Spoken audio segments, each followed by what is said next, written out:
que elas são próprias nossas, não tem que seguir o modelo externo. Então, isso está muito em voga agora na discussão entre os arqueólogos e antropólogos que trabalham com essa. Por exemplo, o caso da ilha de Marajó. Fala-se que ali não houve neolítico, porque houve mais até do que neolítico. Havia todo um processo de drenagem e de conservação de água que caracteriza já um estilo que está avançando para um grau de civilização, como a gente conhece na Ásia e na Europa. E a colonização no Brasil, a colonização europeia, é que trouxe o que a gente chama de civilização. Eu não quero que os senhores entendam que eu estou colocando aqui civilização num grau de elevação cultural, que representa assim o máximo, porque a gente entende sempre isso. É muito comum a gente usar a palavra civilização, né? É demais até, quer dizer, nós precisamos fazer alguma coisa para elevar um nível civilizatório. Eu particularmente, não sei o que é isso. Eu leio, eu leio muito nos jornais, eu vejo os ministros do Supremo falando em civilização, eu não sei em que sentido que eles usam. Mas, digamos que o que é uma civilização? É um grau de organização em que há uma complexidade maior. É alguma coisa mais elevada? Depende.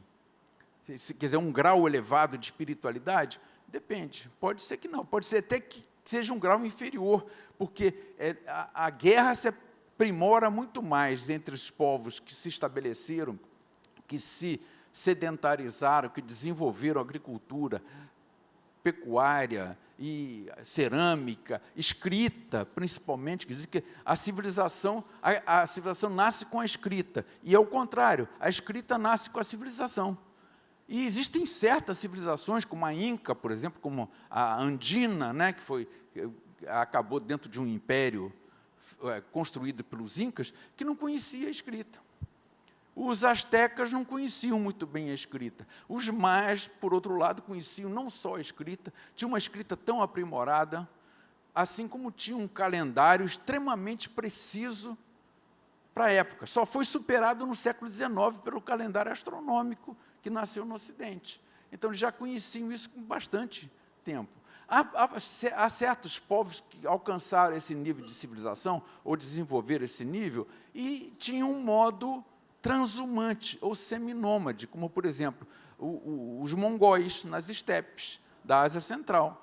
Então, essa discussão, eu acho que a gente pode travar uma outra hora. Vamos começar, então, vendo a questão da chegada dos europeus mesmo, do estabelecimento mais permanente deles na região, porque nós já vimos que houve uma experiência no século XVI com Peru de Góis, e que não deu certo, e que acabou com a devolução oficial da capitania à coroa portuguesa. Então, estando essas terras liberadas, estando essas terras devolvidas à disposição de quem pudesse solicitá-las, a título de sesmaria, que era a título de grande propriedade, não a título de uma unidade político-administrativa, então apareceram os 7 capitães, os famosos 7 capitães, que você já deve ter ouvido falar bastante, no princípio do século XVII, assim como apareceram os jesuítas, assim como apareceram também os beneditinos, e logo a seguir a família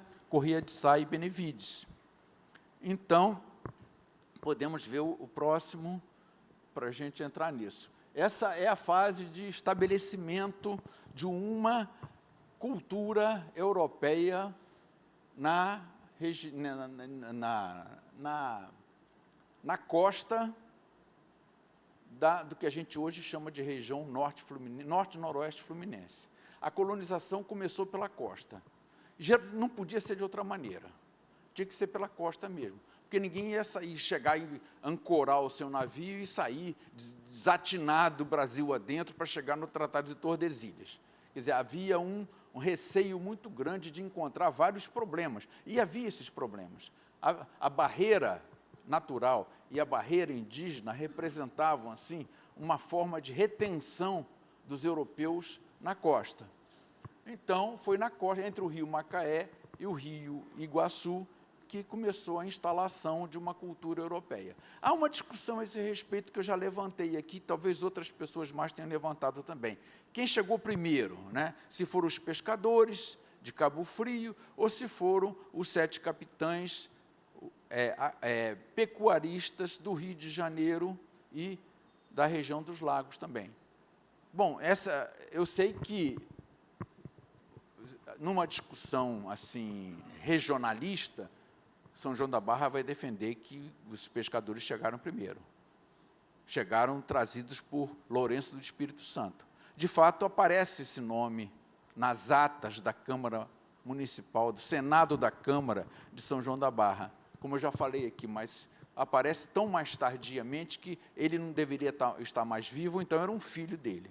Mas digamos que tenha chegado. Isso é até interessante que tenha chegado e vivido da pesca. Oficialmente, a gente tem o roteiro dos 7 capitães, que já foi muito discutido por vários historiadores, e foi discutido aqui também, se é legítimo, se é verdadeiro ou falso. Então, depois de muita análise de um grupo de historiadores, chegou-se à conclusão de que ele era verdadeiro, de que a parte final dele é que é suspeita, porque a parte final dele é uma discussão entre os herdeiros dos 7 capitães, um deles vivo ainda, discutindo com Salvador Corrêa de Sá e Benevides, em 1651, data em que Salvador Corrêa de Sá e Benevides estava em Angola, na África. Então, parece que essa parte final, que chamo de escritura endiabrada, é falsa. Quer dizer, um documento forjado para demonstrar que quem chegou primeiro foram os 7 capitães.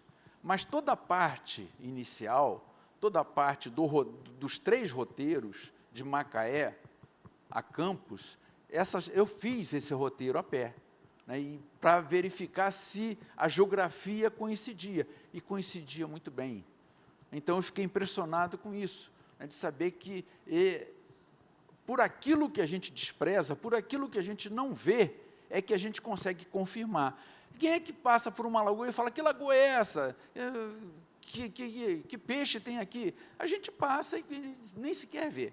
Eu falo isso que eu trabalhei em Conceição, em Bom Jesus de Itabapoana, e a gente saía toda semana pela UF com 4 professores para lá, num carro especial para nós. E quando eu pedi o motorista para parar na estrada, que eu queria fotografar um brejo, os meus colegas zangavam comigo.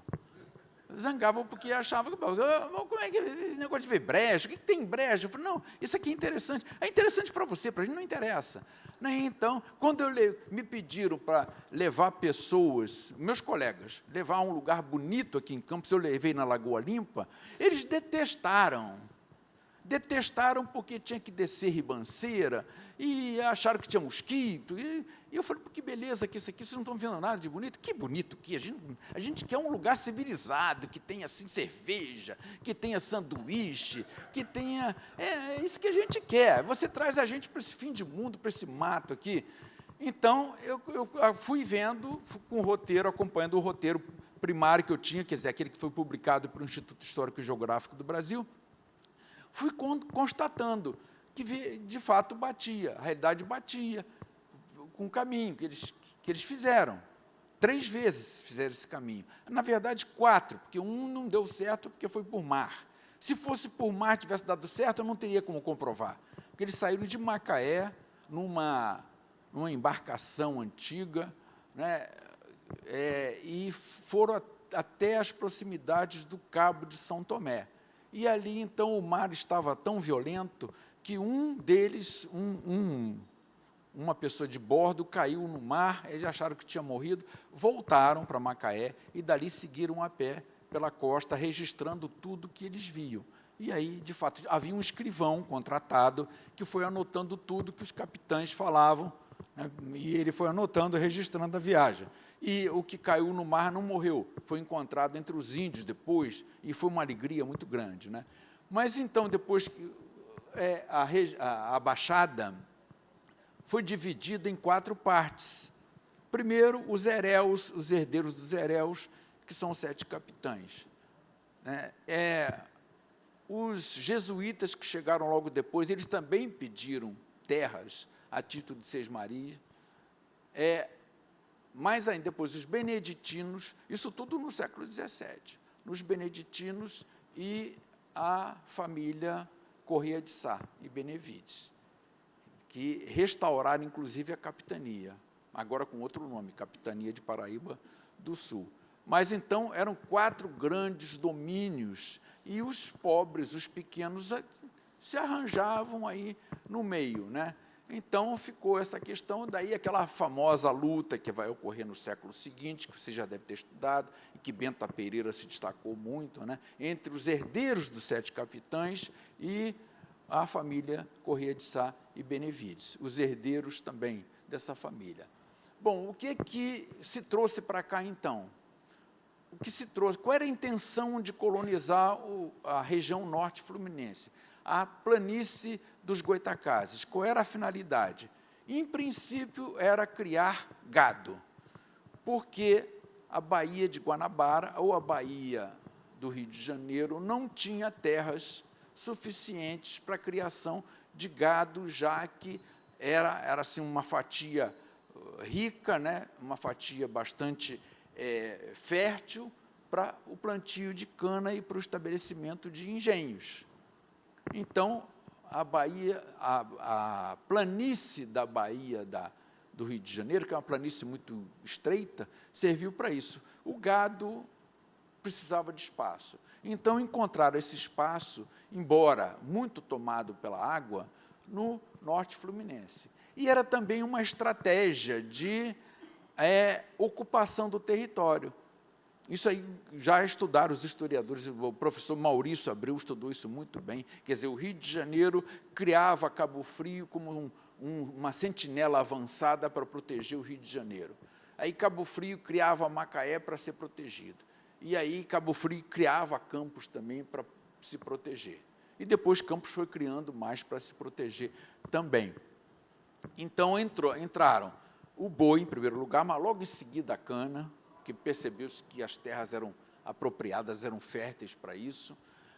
Né? E, no princípio, o que se ocupou em termos de território? Essa é outra questão também que a gente tem que sempre notar. Né? Se nós tomarmos um relatório célebre, eu digo célebre no mundo português, não é célebre só no Brasil, na região, que é o relatório do Manuel Martins do Couto Reis, que foi feito em 1780, lançado em 1785, para ilustrar um mapa que ele fez, preciso sobre a região, dando informações as mais minuciosas a respeito do que era a região. Mas ele notou logo de início que havia 3 patamares, 3 escadas, 3 degraus na região. O primeiro degrau é a planície formada pela Restinga e pelo Rio Paraíba, planície aluvial.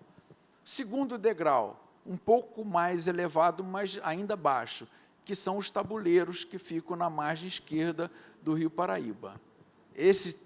O primeiro degrau tem muita água e pouca terra disponível. O segundo degrau tem pouca água e muita floresta disponível. Então, o desmatamento começa nesse segundo degrau. E o terceiro degrau é a serra. E a serra ninguém se atrevia a entrar nela. O próprio Couto Reis circula a zona serrana, deixa em branco e coloca sertão de índios bravos. Quer dizer, não se entrava ali com esse medo. E, além do mais, o que existia, tanto na planície quanto nos tabuleiros, era o suficiente para a colonização começar. Então, a gente tem que entender que Campos nasce como um núcleo urbano ligado, dependente do rural. Quer dizer, não é o contrário, não é a cidade que cria o rural, é o rural que cria o urbano. Já no século XVII, Campos existia a partir da segunda metade do século XIX, numa área que hoje em dia se diria, os geógrafos dizem isso, que seria imprópria para erguer uma cidade, porque Campos fica na margem direita do Rio Paraíba do Sul, uma área sujeita a inundações anuais. Então, era preciso lidar com água. Se fosse em Guarulhos, seria mais fácil, ou seria menos difícil, mas a escolha foi essa. E, quando a gente escolhe alguma coisa, quando a gente faz alguma coisa inicialmente, e olha para o futuro é sempre brilhante, né? Sempre vai dar certo o que a gente está fazendo. Então, e à medida que a gente não tem noção na origem de que a cidade vai crescer muito e vai tomar áreas inimagináveis naquele momento. Então, a gente pensa sempre que vai estar dentro de um limite aceitável. Então, qual era a grande questão? É a grande questão que assolava os primeiros habitantes europeus que vieram para cá. Era a questão da água, era água demais. Já em 1657, André Martins da Palma, que saiu do Rio de Janeiro fugido e veio se refugiar em Campos, que havia isso naquela época, um indivíduo se casava no lugar, fugia, se casava no outro, fugia, se casava no outro, e ficava difícil saber se ele era casado ou não. Até fazer pesquisa de cartório, então a gente não tinha computador, não tinha celular como hoje, né? Então era difícil, mas ele já informa. O André Martins da Palma é o primeiro que apresenta um projeto para o desenvolvimento da região. O uso do Rio Paraíba, a criação de uma fortificação na foz do Rio Paraíba para proteger a região dos invasores estrangeiros. Ele estimula o plantio de cana, ele informa a respeito dos engenhos que já existiam, ele fala da necessidade de domesticar o índio, né? Ele fala da necessidade também de se diversificar a agricultura, até com trigo, ele fala em plantar trigo na região. Então, é o primeiro projeto que a gente tem de desenvolvimento em moldes europeus para a região, né? E, aqui nisso tudo, há alguma coisa a chamar a atenção também. Foi a primeira grande obra que, assim, se destacou muito, tanto aqui quanto no Rio de Janeiro. Foi um canal para escoamento das águas, das chuvas, para o mar. Esse é o canal não, é o valão do Furado. Quer dizer, o que o capitão José de Barcelos Machado, um dos herdeiros colaterais dos 7 capitães, pensou foi o seguinte: ele tinha uma grande propriedade, que era o Morgado de Capivari, na costa. Então, ele viu o seguinte, ele viu que as águas saíam da Lagoa Feia, vou mostrar aqui um esquema, saíam da Lagoa Feia e se dirigiam para o mar, mas por um caminho muito tortuoso. E isso acontecia porque, de fato, a planície em que nós vivemos é a mais complicada, a mais problemática planície do estado do Rio de Janeiro. É a mais larga, é a maior, é a que não tem nenhum acidente geográfico que permita diminuir o impacto marinho. Então, é uma costa varrida por ventos, varrida por a energia marinha muito forte. Então, ele perguntou, por quê que isso acontece? Por que faz essa volta toda e não sai direto aqui? Né? Então, ele abriu uma vala para sair diretamente no mar onde ele estava e conseguiu escoar muita água. Enquanto havia volume, a água saía, mas depois que o volume baixava, o mar fechava de novo o furado. Quer dizer, o furado fez um furo na costa para a água fluir. A água fluía, mas logo em seguida o mar fechava, como até hoje. Só que hoje com menor escala, porque criou-se na Barra do Furado um prolongamento do canal com 2 espigões de pedra. Mesmo assim, traz problema. Quem for à Barra do Furado vai ver isso. Na margem direita, a areia se acumula no espigão. Na margem esquerda, a erosão. Então, esse canal não dá, esse furo feito no mar não dava muito certo, mas chamou muita atenção, porque, a partir daí, quem assumiu o comando de administrar a questão da água acumulada por chuva na região foram os jesuítas, com seus escravos. Então, o que se fazia? Todo ano, limpeza dos canais naturais, que ainda não havia canais artificiais, talvez só o Rio Novo do Colégio fosse aberto por eles, mas eram canais naturais e era um complexo, era uma teia de aranha.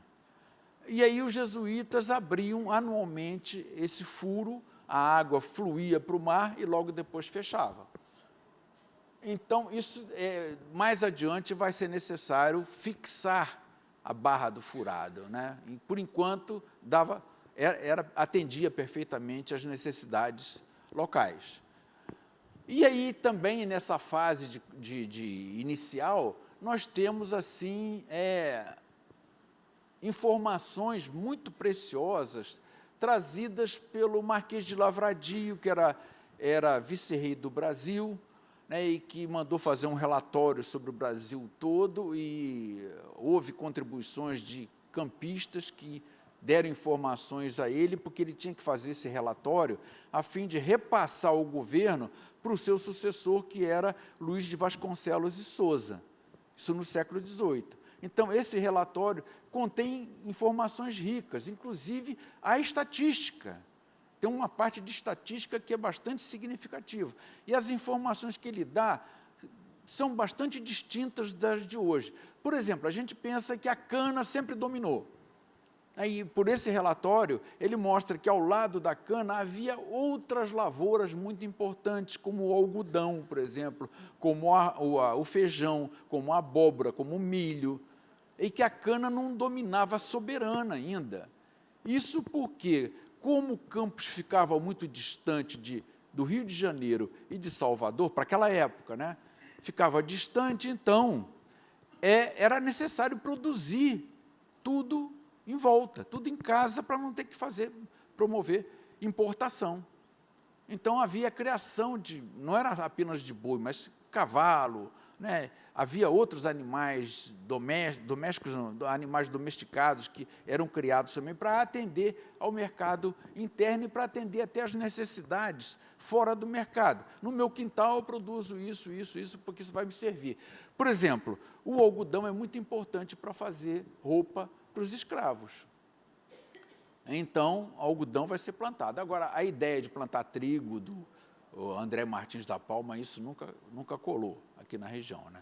Café. O café tinha uma produção pequena, mas que atendia às necessidades. Depois, o café foi sendo empurrado para a zona serrana. Mas, nesse primeiro momento, nós já estamos no século XVIII. Nesse primeiro momento, a agricultura tinha que ser diversificada. E essa informação quem nos dá é o Marquês de Lavradio. Agora, o melhor relatório, o mais detalhado relatório deles todos é o produzido pelo Manuel Martins do Couto Reis. No final do relatório do Marquês de Lavradio, ele coloca para o vice-rei, observação: não confie nos cartógrafos, porque eles são imaginosos. Eles inventam regiões, eles inventam rios. Inclusive, existe um mapa do século XVIII, São Fidélis já existia, então é final do século XVIII, que parece ter sido feito no feitio de retrato falado da polícia.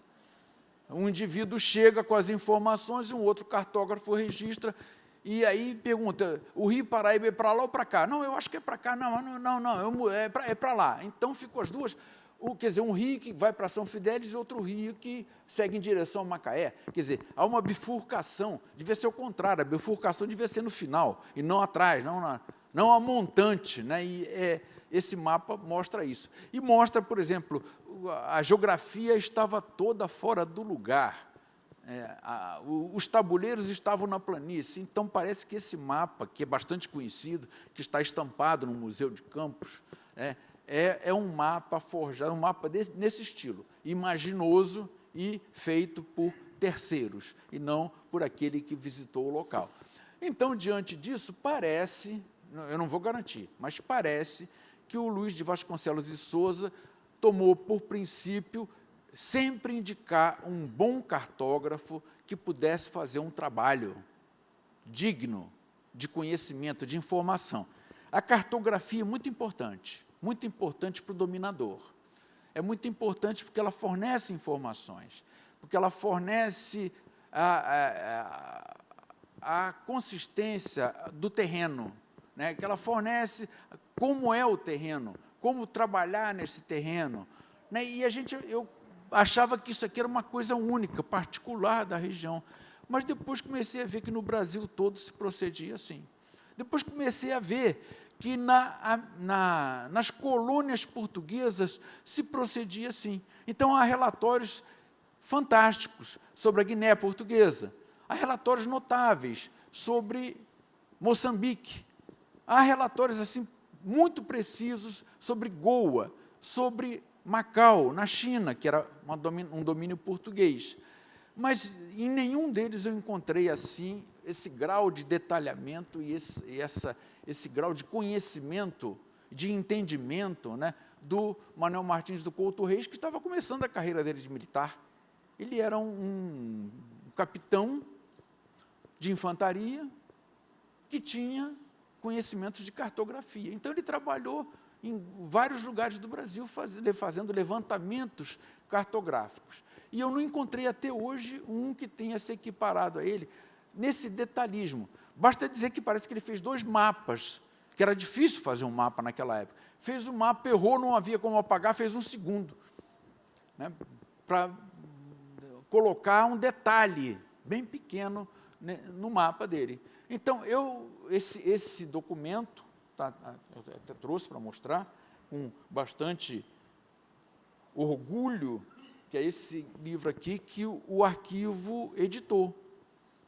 Né? Então, não sei se todos têm, não sei se o arquivo ainda dispõe, né? Porque vale a pena a gente ler as informações que ele dá sobre terreno, sobre rios, sobre lagoas, sobre vegetação nativa, sobre colonização, quer dizer, os produtos usados aqui. E, acima de tudo, ele tem aqui um relatório, quer dizer, uma espécie de estatística das propriedades rurais e também dos escravos. Quer dizer, ele fez uma espécie de recenseamento, né? Então, isso valoriza muito esse documento, que estava rolando por aí meio perdido. Tem uma história bastante interessante também. Ele foi vendido para a USP, mas foram lá na USP, roubaram o documento, roubaram e trouxeram de volta, né? Aí o documento ficou rolando por aí, até que um dia apareceu, até que, no final das contas, acabou nas minhas mãos, pelos herdeiros do documento. E eu falei, eu me sinto como alguém que roubou um carro, comprou um carro roubado. Parece que eu estou interceptando o documento. Mas eu não tinha o que fazer com ele, com o original, até que, graças a Deus, o arquivo apareceu e me salvou. Eu vou entregar para uma instituição, falei, devolvo para São Paulo? Acho que não vou fazer isso. Vai ficar muito longe. Vamos entregar ao Arquivo Público Municipal, que é algo mais seguro e está mais perto de nós. Aí me senti com a consciência mais aliviada. Bom, então, na verdade, outro nome que aparece aí e que pouco tempo ficou na região é o José Joaquim da Cunha de Azeredo Coutinho, hoje conhecido apenas como nome de praça, onde está o mercado de Campos. Né? Então, esse José Joaquim de Azeredo Coutinho nasceu aqui, nasceu em Guarulhos, o pai era dono de engenho, ele acabou entrando no ensino religioso, tornou-se religioso e rodou pelo mundo português, em grande parte, Recife, Portugal mesmo. Ele não conhecia tão bem a região, mas ele tem umas ideias muito interessantes. Eu vou falar mais adiante, porque o Azeredo Coutinho é um dos que criam aquilo que a gente chama de identidade. Ele percebe algumas coisas, alguns fatores que dariam identidade à região. Mas ele vai além disso, ele discute com os pensadores iluministas, franceses principalmente. Ele discute com Montesquieu, que escreveu um livro famoso, que é o Espírito das Leis. E Montesquieu dizia, o europeu consegue se unir e formar sociedades superiores porque é um povo que vive num ambiente favorável, um clima temperado, né, e que é mais civilizado, é superior. E o Azeredo Coutinho pega e se faz uma leitura inversa. Não, vocês têm sociedade, essa organização, porque vocês são fracos. Vocês precisam se unir para poder enfrentar as adversidades. enquanto que o africano, enquanto que o índio, não precisam disso. Eles são fortes. Na África, tudo é forte. A planta, o animal, o habitante da África é forte porque ele enfrenta calor, ele sabe se virar sozinho, então ele é mais forte que o europeu. O índio também tem a sua vida num ambiente tropical e é mais forte. Agora, acontece o seguinte, para trazer o negro africano para uma cultura como a de vocês, é preciso escravizar. Então, ele justifica a escravidão não como assim, eles são inferiores, não, eles são superiores a vocês. Mas exatamente por isso é que essa superioridade gera o isolamento, gera o individualismo. É preciso escravizar, que é uma escravização civilizatória, engrandecedora, como ele chamava, né? Então, é preciso escravizar o africano. Quanto ao índio? Não, o índio não precisa de escravização. O índio precisa ser integrado na nossa sociedade através das atividades que eles já exercem antes da gente chegar aqui. Pesca e corte de madeira. Eles seriam integrados dessa maneira. Então, ele cria uma contra-ideologia aos europeus que é fascinante para justificar a escravidão e justificar o domínio sobre os índios. Não que ele fizesse... Hoje em dia, a gente sempre contesta, né? Mas como é que pensava uma coisa dessa? Mas acontece que, contextualizando, a gente consegue entender por que ele pensava assim, né? Então, esses 3 nomes que eu acho que são bastante significativos para cá, e a diversificação da agropecuária, eu já falei também, na medida em que aqui havia cerca de 400 engenhos no princípio do século XIX. Então, agora a gente pensa, mas engenho, como que esse engenho é assim, que nem a usina Sapucaia, né, que nem a usina São José? Não, não era isso.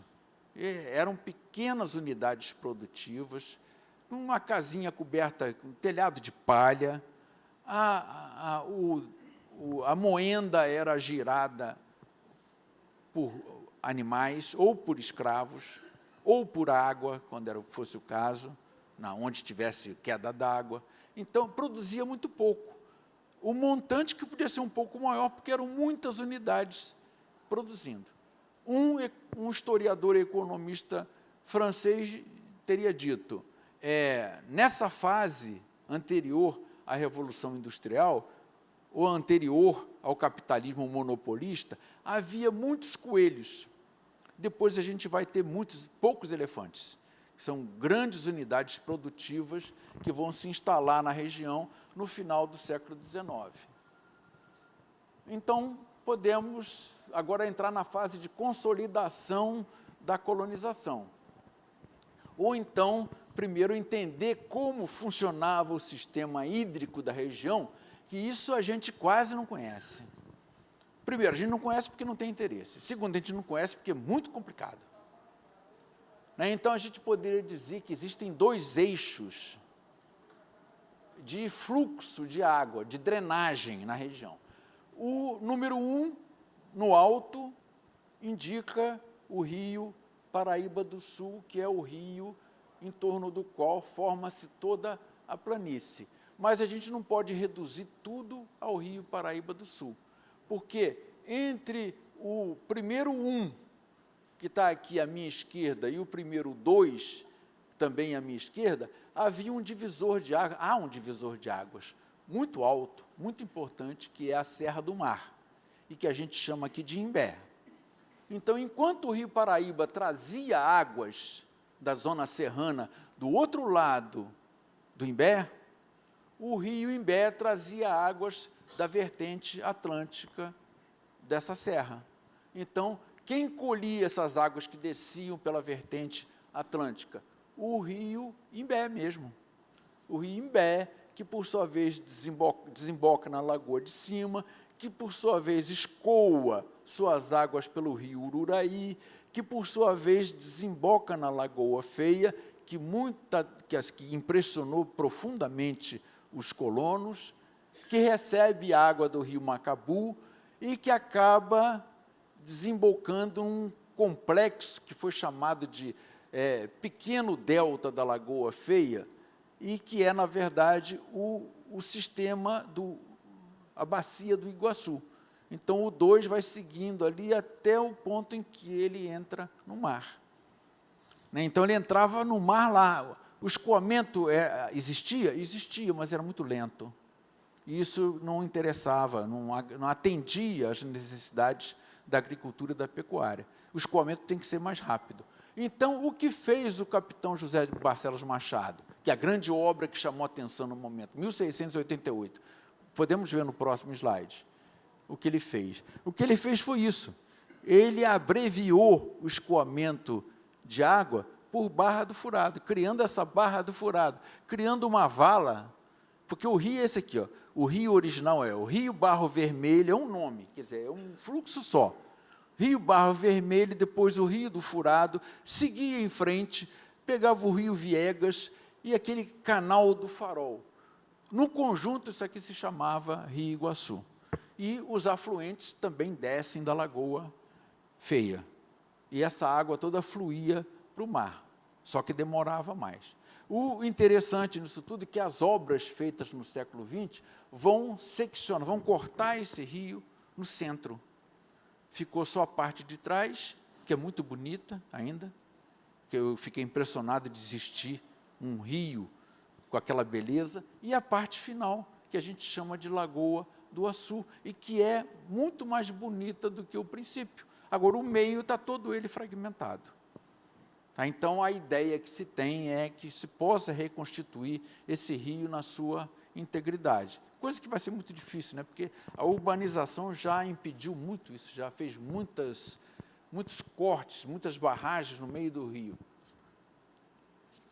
Mas esse foi o grande feito do capitão José de Barcelos Machado, que não era capitão de patente, tinha esse título só, e que abriu esse corte ali para a água escoar em vez de continuar adiante.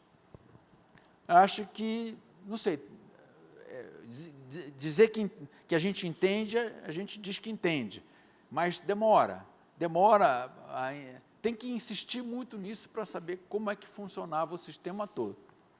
Agora, tudo isso fazia parte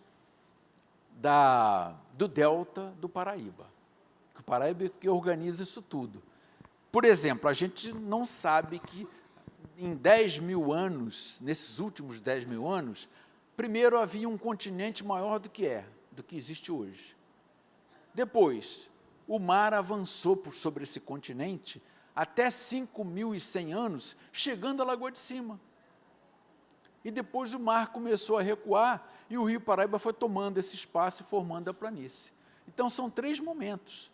Primeiro momento, esse grande continente, maior do que o atual, em que o Rio Paraíba já devia desembocar nele, cortar essa área de tabuleiro, tudo indica que era área de tabuleiro, chegar até o mar. Depois o mar avança e desmancha todo esse continente, tudo vira mar até a Lagoa de Cima. E depois o mar começa a recuar e o Rio Paraíba começa a aterrar essa área toda.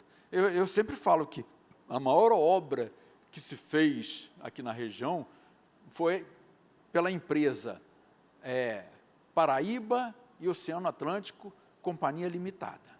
Porque os dois é que fizeram essa grande obra e que a gente está se incumbindo em destruir aos pouquinhos, né? Já destruiu muita coisa.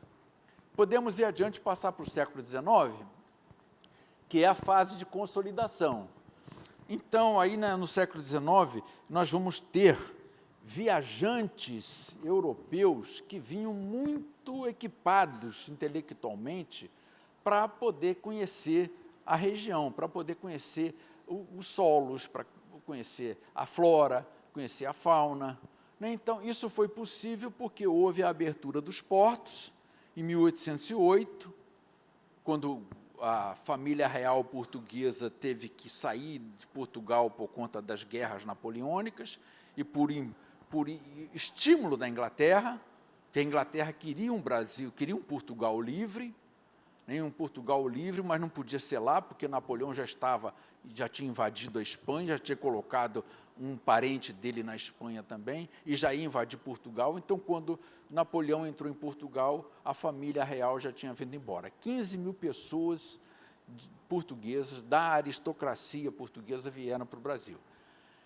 Olha, isso significa o seguinte, significa que Lisboa se transferiu para Rio de Janeiro. Significa que todo o Império Colonial português passou a ter como sede a cidade do Rio de Janeiro. Então, aí, o que a Inglaterra exigiu de Portugal em troca? A abertura dos portos às nações amigas. A única nação amiga aí era a Inglaterra mesmo, né?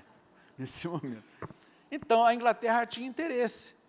E, logo, 2 anos depois, em 1810, Portugal e Inglaterra firmaram dois acordos que abriram as portas para a Inglaterra fazer o que ela quisesse no Brasil, né? Fazer o que quisesse. O Tratado de Paz e Amizade é um acordo assim, nós somos amigos, mas o segundo, que é de comércio e navegação, esse é que é terrível, porque de comércio e navegação, Portugal praticamente que entregava o Brasil para a Inglaterra explorar.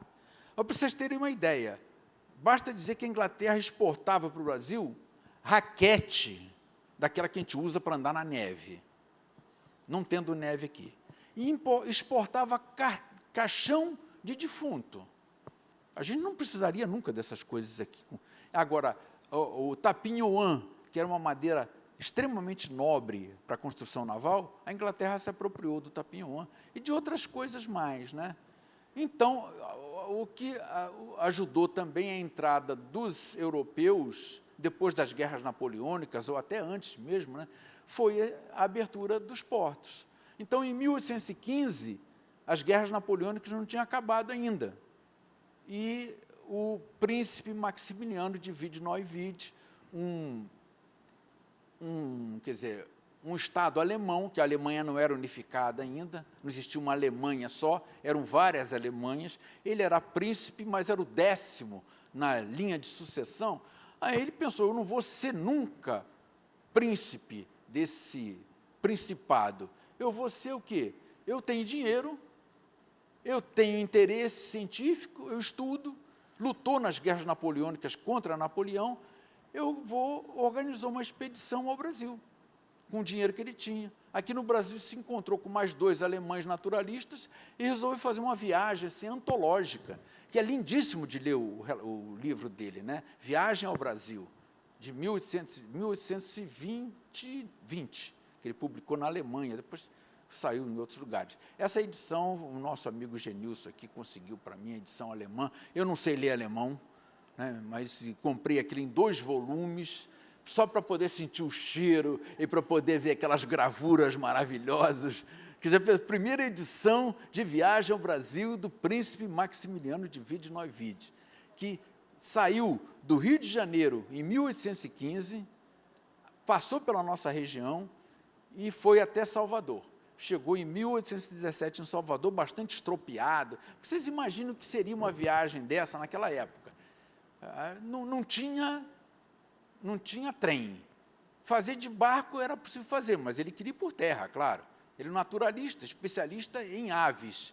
E também não havia, naquela época, assim, uma especialização tão grande. Então, ele entendia de ave, entendia de animais, do modo geral, e ele tinha um botânico do lado dele, né, que fazia a outra parte. Então, o que ele relata nessa viagem é extremamente notável. E a gente fala, bom, isso não vai interessar muita gente, porque ele está falando para naturalistas. Mas ele tinha uma sensibilidade muito grande, porque era humano também. Então, as descrições sobre o humano são muito interessantes. Sobre a cidade de Campos, que eu vou mostrar agora para vocês, é bastante ilustrativo. Então, ele foi um deles. O outro, 3 anos depois, foi o Auguste de Saint-Hilaire, botânico francês, que já veio aqui com um senso mais crítico de observar a sociedade, de observar a economia. Então, ele tem um senso mais crítico. E outros mais, né? O Antônio Muniz de Souza é uma figura interessante, é um sergipano que estudou por conta própria e se intitulou naturalista, porque ele achava que conhecia mais que os outros, e de fato conhecia. né? Então, ele deu uma contribuição interessante. Ele morou em Campos durante 2 anos e fez uma descrição muito interessante da região também. É claro que não na mesma platitude de um Saint-Hilaire, de um Maximiliano, mas a gente considera importante por ser um naturalista brasileiro. Considera importante por, no Brasil, estar aparecendo naturalistas ao estilo europeu também. Um indivíduo que estuda muito e que sai andando pelo Brasil e visitando as áreas todas que ele pode visitar e descrevendo. E depois outros europeus também passaram por aqui, com Jacob Tschudio, o Charles Ribeiroles, que esteve aqui também. O Ribeiroles era uma espécie de jornalista. Veio com um desenhista, porque ele teve que fugir da França para não ser preso pelo golpe napoleônico de 1851. Então, ele fugiu para o Brasil.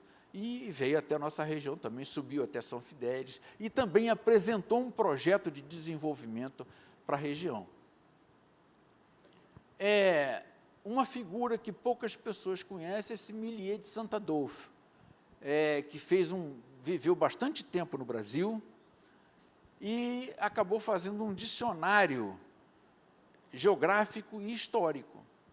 Esse que passou a ter um valor muito grande, porque muitos registros que ele fez de localidades, essas localidades não existem mais. E não fez registro de outras que existem. Então, é um livro raro também, e que traz informações assim. Imagine, tópico por tópico, são os tópicos importantes. Campos, tem uma quantidade grande de páginas. Depois vem lá, Rio Imbé, depois vem São Fidélis. Então, ele vai descrevendo essas localidades todas, vai dando informações. Mas me parece que, no todo, aí, o Maximiliano e o Augusto Saint-Hilaire são os que trazem contribuições maiores para o conhecimento da nossa região. Estrada. Havia estrada asfaltada, havia estrada de ferro na primeira metade do século XIX? Não, não havia ainda. O que havia era estrada de terra. E quem dá uma informação muito rica sobre isso é o major Henrique de Luiz de Niemeyer Bellegarde, e num relatório que ele lançou em 1837, que ele era o chefe de uma divisão que cuidava da região norte e noroeste fluminense e ia até Cabo Frio. Esse livrinho também merecia ser reeditado, que é um livrinho pequeno, né, e traz assim as estradas. Quais eram as estradas mais importantes? As que faziam ligação com Minas Gerais, que seguiam os rios que vinham de Minas Gerais. Por exemplo, o rio Itabapoana era acompanhado por uma estrada. O rio Muriaé, outra estrada. O rio Pomba, outra estrada. Havia de São João da Barra até Campos uma outra estrada de terra. Havia de Campos até Cantagalo uma outra estrada de terra. E ele faz o levantamento disso tudo e faz assim, aponta as necessidades que essas estradas apresentavam, de ponte, né, de balsa, de reparo, tudo estrada de terra, que ainda não existia nenhuma estrada, nenhuma rodovia, como a gente entende. Não, basta dizer que carro, automóvel não existia, né? A pessoa andava por essas estradas a cavalo. Havia uma estrada que ia para o Rio de Janeiro. Essa estrada é a seguinte: a pessoa saía de Campos, descia até o Farol de São Tomé, pegava a costa e ia pela costa até o Rio de Janeiro. Era uma viagem longuíssima, e tinha que ser feita a cavalo, em lombo de burro. E havia uma outra que ia para Salvador. É a mesma coisa, aí é descer o Rio Paraíba do Sul, até a Foz, atravessar, entrar no que hoje é São Francisco de Itabapoana, seguir a costa também em direção a Salvador. Então, era tudo muito distante, tudo muito difícil nessa época, né? Mas essas estradas de terra vão permitir, já são a base das estradas de rodagem que vêm depois. Então, criou o século XIX, é um século marcado pelo aquaviarismo, caminhos de água, canais de navegação. A nossa região aqui conheceu 4, abriram 4 canais de navegação.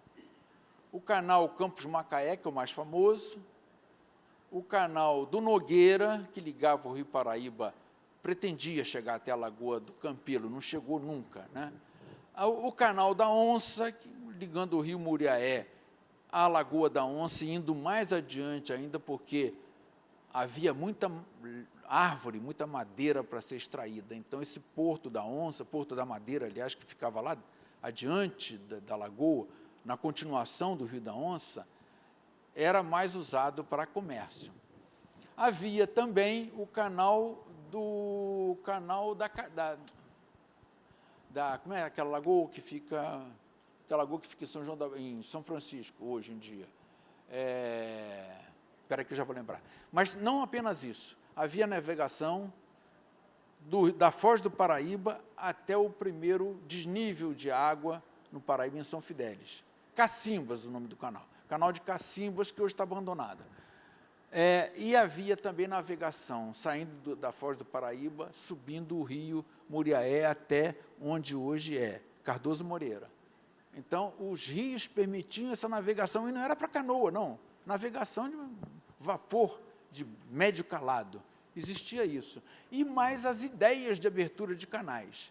Esse José Silvestre Rebelo era um indivíduo bastante megalomaníaco, não era daqui.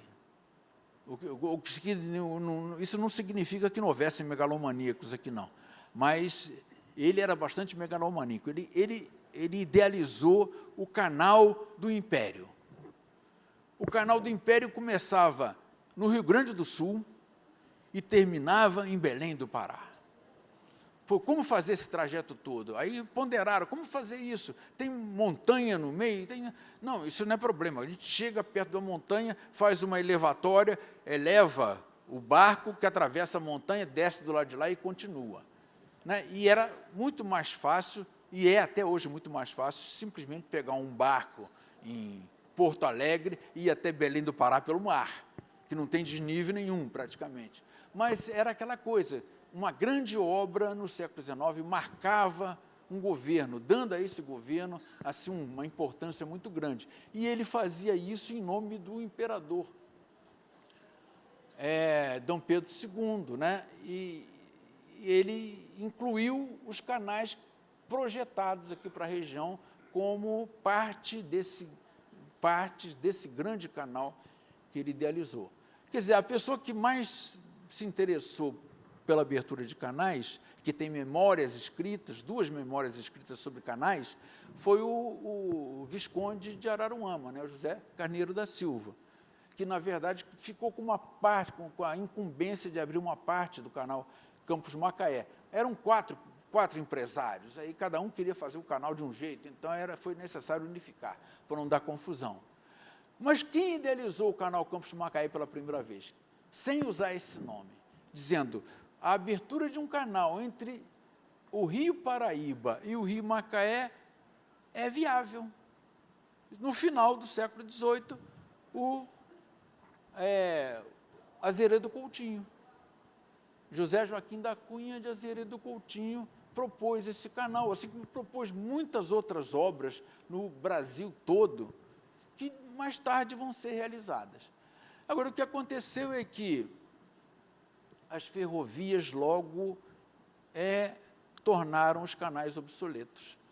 Antes que os canais fossem explorados ao máximo, as ferrovias já estavam sendo construídas, já estavam sendo usadas, eram muito mais práticas, e Campos era um grande entroncamento ferroviário, né? Era estrada que ia para o Rio, estrada que ia para Vitória, estrada que ia para a Baixada, Estação Sebastião, estrada que ia para São Fidélis, né? Então, a estrada de ferro acabou superando os canais de navegação.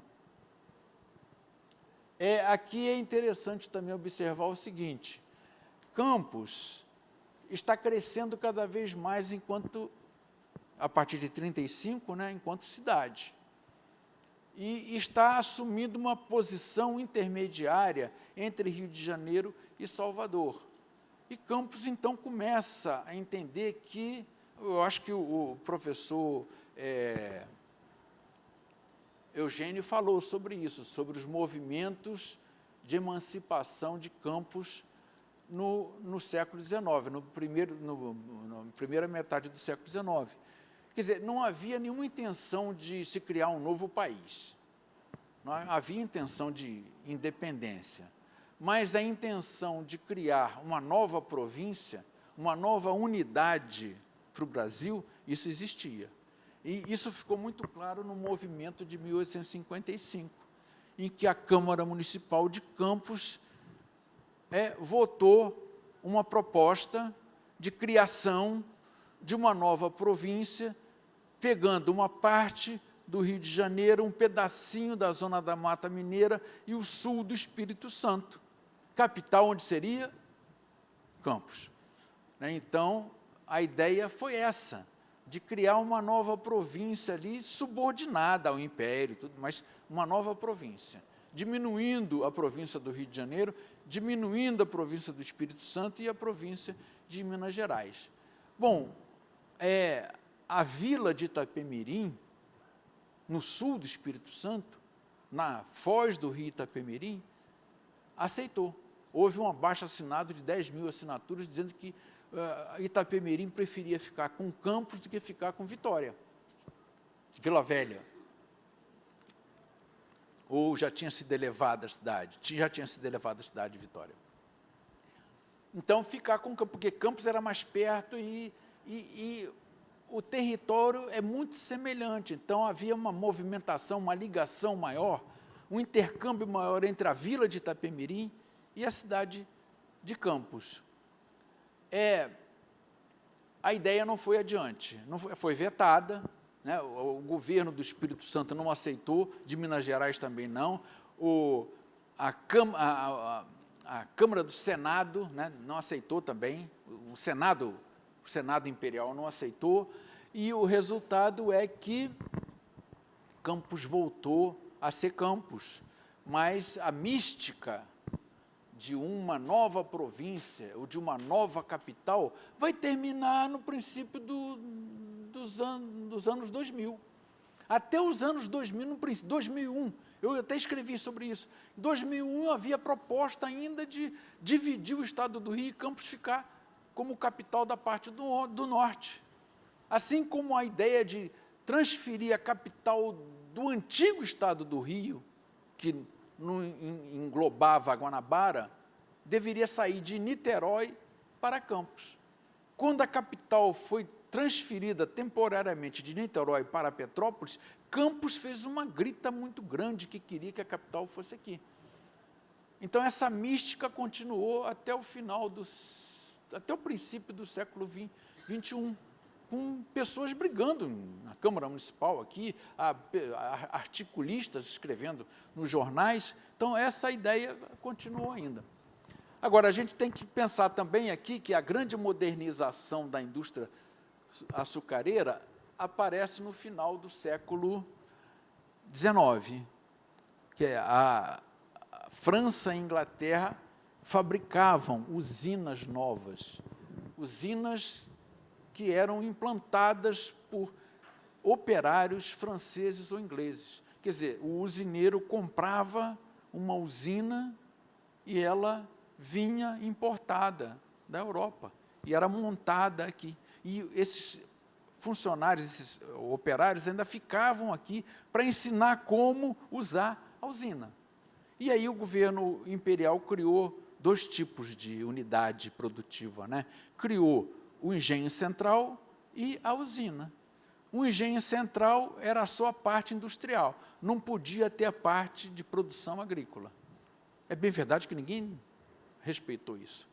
E enquanto que a usina ficava por conta própria, sem ajuda oficial, sem ajuda governamental, e podia ter as 2 partes. No final, as usinas acabaram prevalecendo. Daí que a gente vê engenho central de Quissamã, engenho central do Limão, né? Então, porque o nome antigo era esse, mas depois viraram as usinas. Aconteceu também um outro conflito. Os antigos engenhos, os pequenos engenhos, enfrentando o desafio das grandes unidades produtivas que começaram a se instalar a partir de 1870. Se vocês querem ter uma clareza disso, assim, uma explicação mais assim, suave disso, é só ler, olha para o céu, é Frederico, que é o primeiro romance do José Cândido de Carvalho, em que ele narra esse processo de mudança que está ocorrendo na região, mostrando a briga entre um dono de engenho e um dono de usina. Bom, aí apareceu um novo problema. O problema é que a capacidade produtiva subiu. E a produção de cana não acompanhou. Então, era preciso aumentar a produção de cana. Mas muitas terras estavam embaixo d'água. Muitas terras férteis que podiam ser cultivadas com cana. Então, o que fazer? O que fazer é drenar essas áreas úmidas. E aí, então, foram criadas as comissões de saneamento. Aqui, a primeira que atuou foi a comissão do engenheiro Marcelino Ramos da Silva, que fez um trabalho assim, notável de cartografia, mas fracassou no trabalho que queria fazer, de domesticar a natureza, porque a natureza era muito mais feroz naquele tempo do que é hoje. E, para finalizar essa parte de consolidação, é preciso tocar na questão da interiorização. A gente sempre pensa, bom, que São Fidélis apareceu no século XVI, Bom Jesus, Itapiruna, né, Santo Antônio de Pádua. A maioria da ocupação da zona serrana, e há dois tipos de zona serrana na região. Aqui está na margem direita do Rio Paraíba, é uma zona serrana alta. É aqui que termina a Serra do Mar, uma parte dela. Quando o Rio Paraíba ela sofre uma fratura, o Rio Paraíba passa por essa fratura, na margem esquerda, a zona serrana é baixa. É bastante baixa. Então, os rios permitem as entradas, né, e permitem a colonização do interior. Aí é que começam a surgir as cidades. E o nosso bairrismo leva sempre a pessoa a querer que a sua cidade tenha aparecido lá na pré-história. Né? Mas, na verdade, quando a gente examina no todo, assim, a gente vai ver que a zona serrana vai ser ocupada no século XIX. Santa Maria Madalena, quem chegaria a Santa Maria Madalena, por exemplo, ou Trajano de Moraes, no século XVIII? Não havia como chegar lá ainda. No máximo que acontecia eram os grupos que transitavam por essas áreas, mas não se fixavam. Por exemplo, o caso de mercadores mineiros que vinham vender mercadorias em campos e levavam mercadorias daqui para vender. Aí sim, era possível circular, fazer amizade. Quando eu dei aula em Bom Jesus, um dia eu estava falando lá alguma coisa, que uma aluna falou assim, professor, tudo isso aí é puaia. É puaia. Eu falei, eu sabia que era puaia. Eu falei, o que você falou? Puaia. Ela achou que eu ia zangar com ela. Eu falei, não, o que é puaia? Eu perguntei. Não sei, puaia aqui, a gente diz que é tudo aqui papo furado é puaia.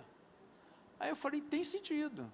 Tem sentido que puaia é uma erva medicinal cujo nome mais usado é ipecacuanha. Então, custava muito caro essa planta. E os mercadores faziam o quê? Os mascates faziam o quê? Aqui, você sabe onde é que tem puaia por aí? Ah, sei.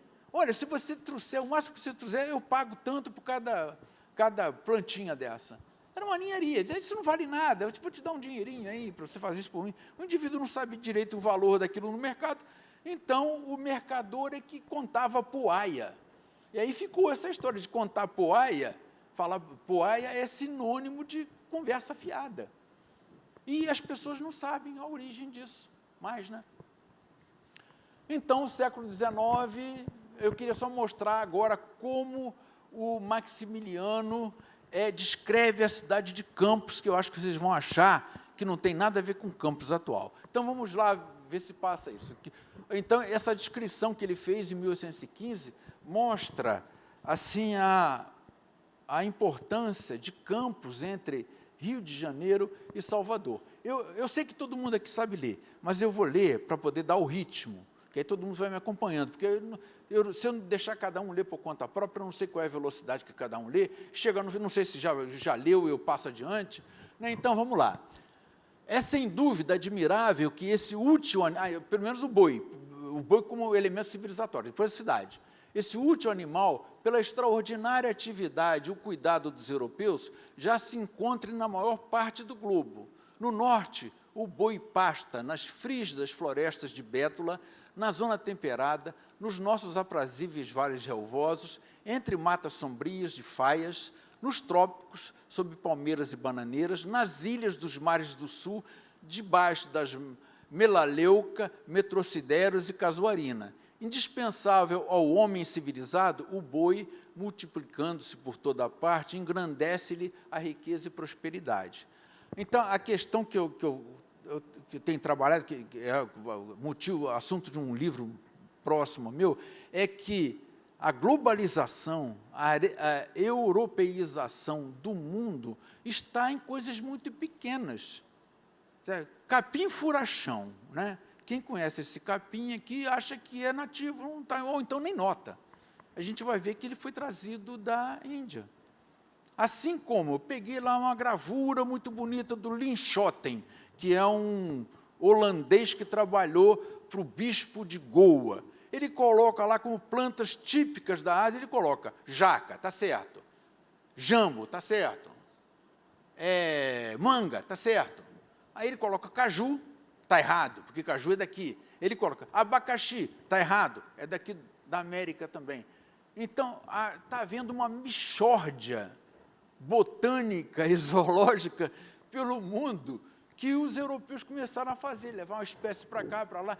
Carambola, uma carambola é nativo do meu quintal, não é nativo da China. Né? Veio para cá, trazido pelos europeus, veio da China. Então, isso tudo vai estreitando os laços no mundo todo. A gente pensa que certas doenças são muito comuns, são nossas, mas não, a maioria veio de fora.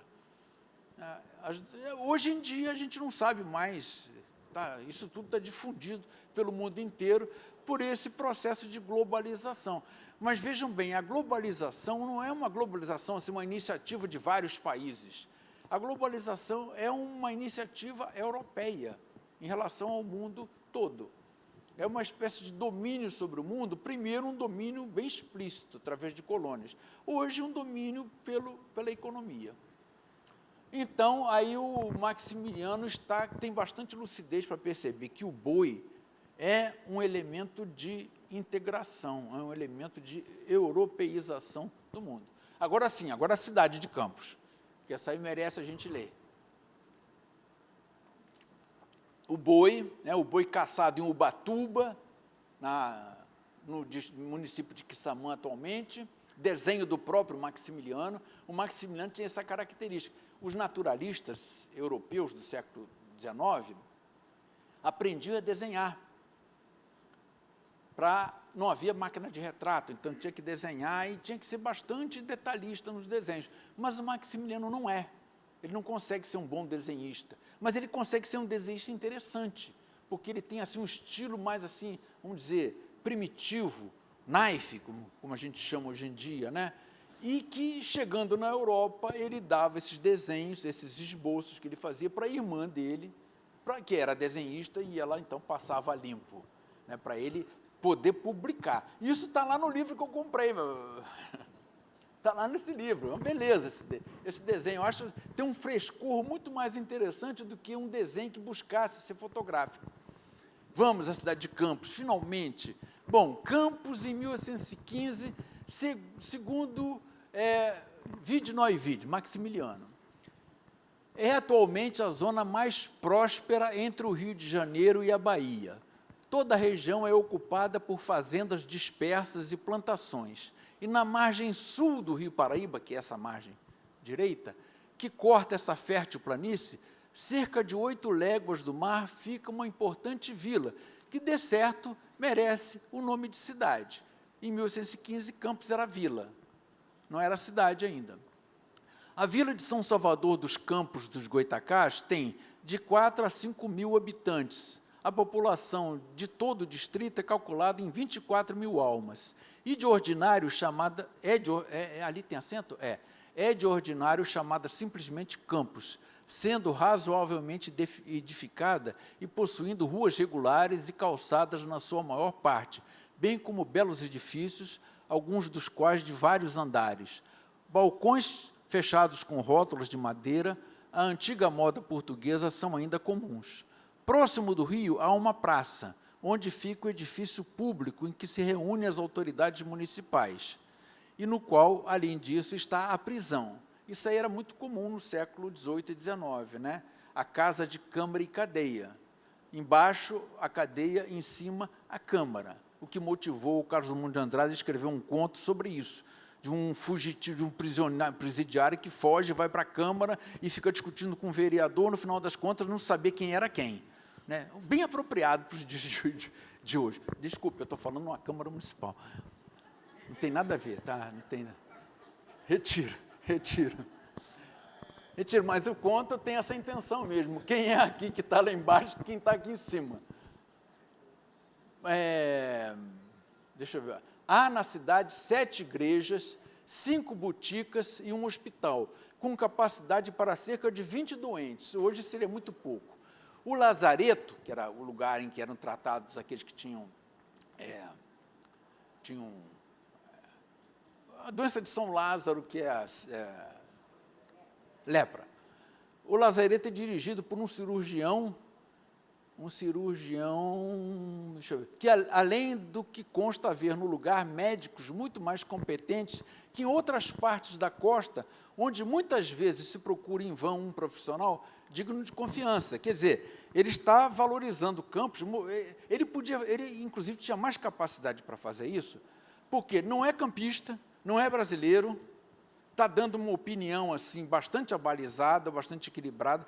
Além do mais, ele conheceu toda a costa entre Rio e Salvador, então ele podia dizer isso, que entre Salvador e Rio, o lugar mais importante era Campos, não era Vitória.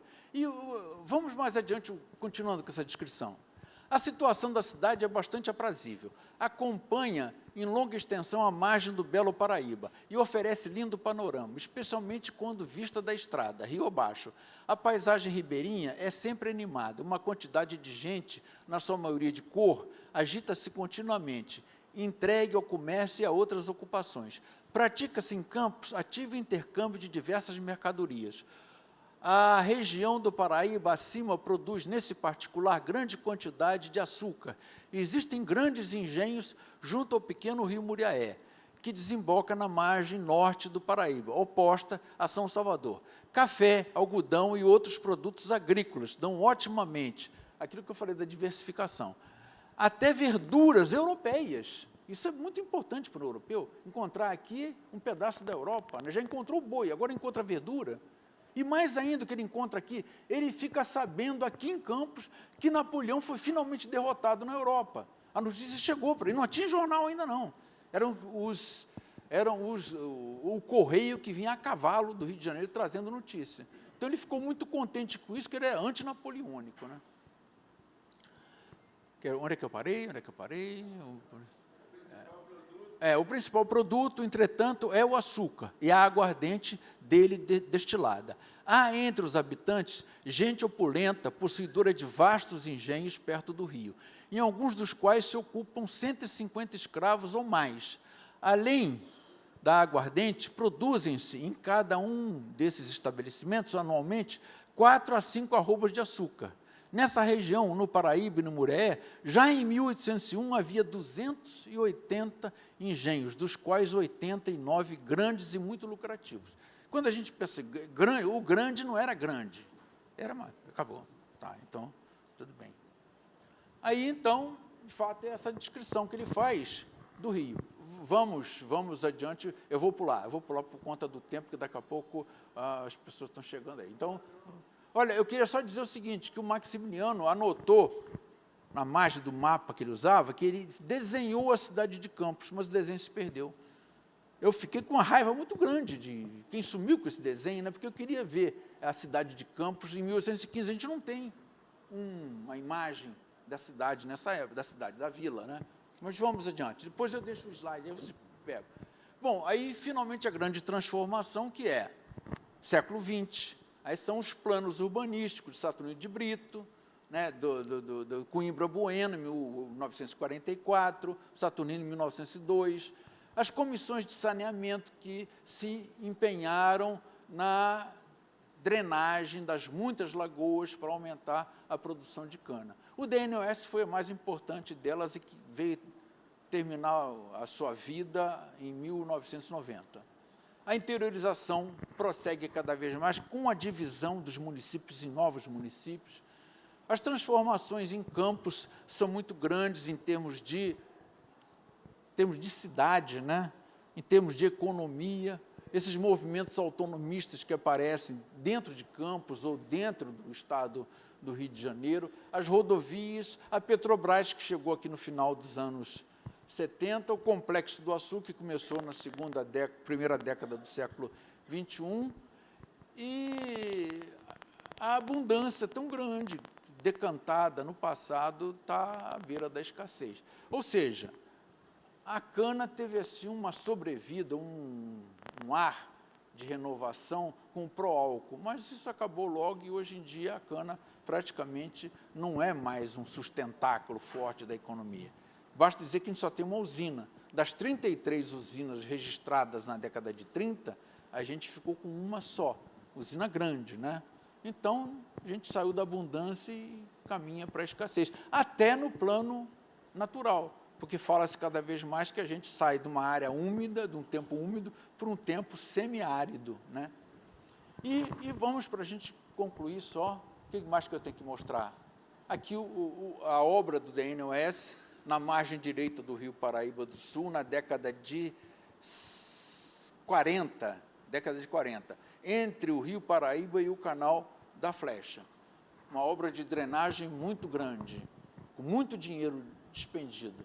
Mais um outro mapa mostrando o DNOS, o que ele fez na década de 70, em que nível estavam as obras de drenagem. O DNOS não abriu canais do zero, ele aproveitou os canais já existentes, naturais, e deu a eles uma linha reta ou linha quebrada, né, que eram canais todos tortuosos, e foi isso que ele fez. Vamos mais adiante, aqui está a Barra do Furado, a Vala do Furado, em que virou. Lá no alto, a Lagoa de Feia, aqui o Canal da Flecha, que a gente fala das flechas, mas o nome oficial é da flecha. Mas pode chamar das flechas, que não tem problema não. E aqui o prolongamento do canal mar adentro, com assoreamento na margem do lado de Quissamã e erosão do lado de Campos. Agora parece que a coisa lá está assumindo um outro caminho, mas eu acho que é cedo para avaliar ainda. Mais adiante ainda, o que a gente tem? Aí, hoje em dia, quem faz a gestão das águas não é mais o DNOS, nem os jesuítas, é o Comitê de Bacias. O Açu, que está, quer dizer, é um grande empreendimento que veio se localizar aqui. Eu, da minha parte, tenho assim, restrições de todos os níveis, mas está aí, a gente não sei o que fazer com ela. Erosão costeira, que é resultado dessa instalação. O aquífero Imboré, que está sendo valorizado cada vez mais agora como uma fonte de água saudável, né, ou uma água útil para a agricultura. O patrimônio natural e cultural, isso aí é que é complicado para mim, porque eu pergunto, o que é? O patrimônio nosso, na verdade, está indo embora. Eu tenho andado pelas ruas, nas minhas caminhadas, o que eu noto é o seguinte, as casas, as construções antigas estão aos pedaços. Eu passo por elas, estão sendo alugadas, ou estão sendo vendidas, ou estão sendo demolidas. Campos está se transformando numa grande garagem, né? Então, é estacionamento em tudo que é canto nessas casas antigas. Não que a gente tenha que se contentar só com o que havia no século XVIII, não é isso, mas trata-se de saber como administrar a questão do patrimônio. E eu não sei mais. Antigamente eu achava que eu sabia, mas hoje em dia eu não sei mais como fazer isso. As casas estão caindo aos pedaços. Eu vi uma placa numa casa, falei, será que é aqui o quê? Uma casa bonita. Cheguei lá, estava escrito assim, afaste-se, perigo de desmoronamento. Essa situação do patrimônio. E a questão da identidade, isso é outra questão. Só o último, agora eu prometo que eu vou terminar. Eu vou só sugerir, no último slide agora, por favor, eu vou sugerir que, mais um, eu pensei que fosse o último, mas não é. Tem mais um ainda, mas não é esse aqui mesmo. Olha, a identidade, eu sugeriria que vocês estudassem, lessem O Homem e o Brejo e O Homem e a Restinga. São 2 livros em que Alberto Ribeiro Lamego procura definir ou encontrar uma identidade tanto para Campos como para São João da Barra. Campos se desenvolveu, São João da Barra não. Então, essa identidade não funciona mais hoje, porque o Porto do Açu mostrou que não é o solo da Restinga que vai garantir o desenvolvimento do município, nem é o barro de Campos que vai garantir isso. Quer dizer, a questão do desenvolvimento está agora em outro plano, que não depende mais da terra, propriamente. E o José Joaquim da Cunha de Azeredo Coutinho, do qual eu já falei. Então, Alberto Lamego dizia o seguinte: a planície aluvial, a planície barrenta, argilosa, estimula os seus habitantes a se desenvolverem. É uma coisa que vem da geografia possibilista. Quer dizer, o meio estimulando, né? E a Restinga, por outro lado, não estimula nada. Pelo contrário, leva as pessoas à preguiça. Então, a Restinga só vai poder se desenvolver se deixar de ser Restinga. Ele não dizia que é impossível, não, mas deixar de ser Restinga, como assim deixar de ser Restinga? O solo arenoso vai ser substituído pelo solo argiloso, como? Então, ele cria essas coisas. A serra e a planície aluvial ainda tinham possibilidade de desenvolvimento. A Restinga, não. A Restinga levava as pessoas à preguiça. Daí ele fala do Muxuango e do Mocorongo. O Mocorongo é o descendente do negro, né, que está na parte que pode se desenvolver. O Muxuango é o descendente até de europeu, mas que, vivendo na Restinga, acabou se tornando um preguiçoso que vive da pesca, vive do mangue, assim, e os europeus vinham com essa ideia também para cá, né? Veio um europeu que disse: na Bahia todo mundo é preguiçoso, por quê? Fica na rede, né, deitado, de repente passa um caranguejo, pega uma pedra, joga, mata o caranguejo, manda o filho lá pegar o caranguejo para comer. Então, é uma vida muito boa. Por isso que isso não vai adiante. O Brasil não cresce por isso, né? Porque o meio, não é a pessoa que é ruim, o meio não estimula o crescimento. Bom, aqui no último slide, pessoal, eu vou deixar aqui, vocês podem pegar se quiserem, eu acho que pode, né? Só o último, vou dizer o que eu fiz no último slide, que eu falei demais. Podia só mostrar? Aqui estão alguns títulos que eu usei para trazer essas informações para vocês, que eu acho que muitos já conhecem todos eles, né? Coloquei aqui o livro do professor Eugênio, que traz uma contribuição muito interessante, muito rica sobre o século XIX, a primeira metade na região. Então, era isso. Eu acho que eu já passei da conta, eu já vou ser expulso daqui. Obrigado e até uma próxima oportunidade.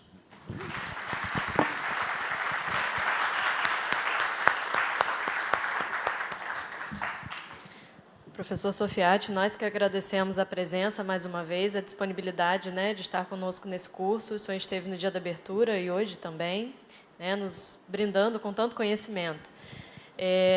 Pessoal, pelo avançar da hora, nós não teremos tempo para muitas perguntas, então eu pensei em fazer um bloco de apenas 3 perguntas. Será que a gente consegue?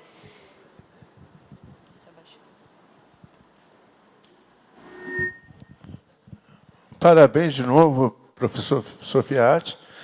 Eu queria saber o seguinte: por que o rio Ururaí, sendo um canal natural, é chamado de rio, e os rios também, que você falou, que ligam a Barra do Furado, né, a Lagoa Feia, Barra do Furado, né, eram chamados de rios também. Eram rios por que isso, se não tem nascente? É verdade.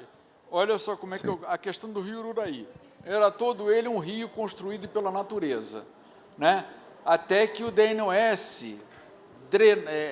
retilinizou, canalizou a parte que vai da BR-101 até a Lagoa Feia. E outros canais mais naturais foram retilinizados, canalizados pela engenharia. mas as pessoas continuaram dando o nome de rio, que chamavam de rio antigamente. O curioso é verificar que existiam vários canais que saíam, canais naturais, que saíam do rio Paraíba e corriam, não eram afluentes, eram defluentes, saíam do Paraíba para outro rio e não entravam no rio Paraíba. Eles chamavam isso de rio também. A rigor não seria rio, né, mas eles chamavam de rio. Assim como você encontra também vários nomes para um mesmo rio, ou para um mesmo canal. Isso não está errado, isso aí é questão popular, né? A gente ainda tem na Baixada, falando de identidade, a questão do linguajar, da maneira de pronunciar o português, do vocabulário que ainda é usado, mas está tudo desaparecendo. Está tudo desaparecendo em função da televisão, dos meios de comunicação, dos meios eletrônicos, né? Então, isso está desaparecendo.